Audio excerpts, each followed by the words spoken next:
All right, so back to our electron filling. What we have here, right? We filled this in earlier, and we said that we fill up from the bottom, and we are going to put in a certain number of electrons, depending on if our apartment, right? If the third level here, right?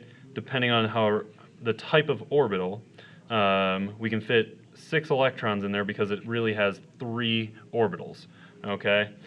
So this right here is really our orbital notation of our electron filling, okay?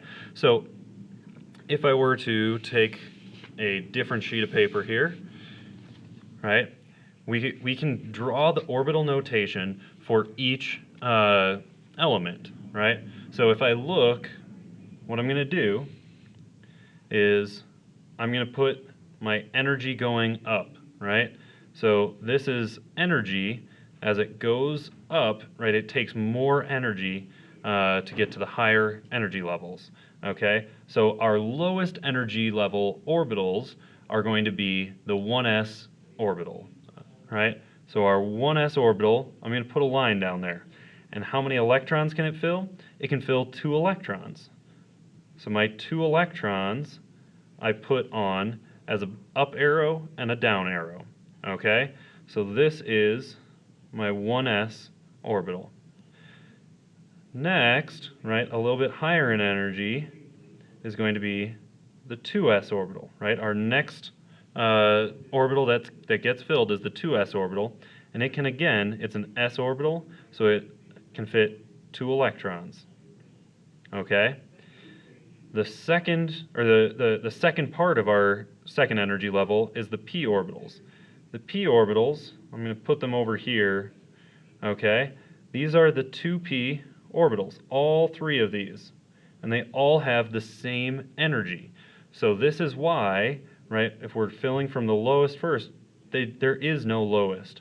So we're going to put 1 electron into each orbital, okay? Then, after we fill 1 electron into each, now we have to put another electron in there, and it's got to have a down spin, okay? So this right here, we've got 2, 4, 6, 8, 10 electrons. 10 electrons. If I look on my periodic table, I see that neon has 10 electrons, right? An atom of neon would have 10 electrons, and this right here would be my orbital diagram, or orbital filling diagram.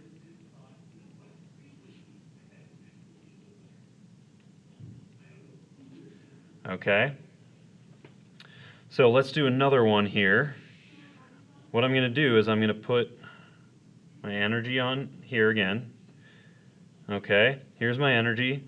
I'm going to put the 1s orbital on there, and I'm going to put the 2s, and then my 2p orbitals over here. Okay, and now let's go the opposite way, and let's try and fill in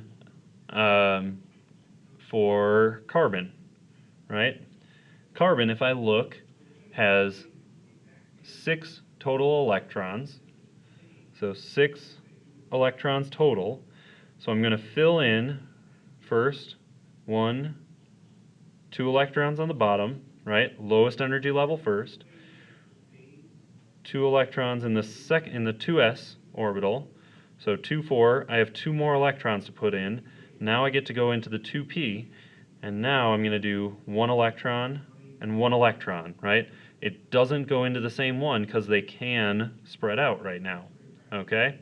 So this would be the orbital filling diagram for a carbon atom, okay? So hopefully now we can start using our orbital filling diagrams to show our electrons as well.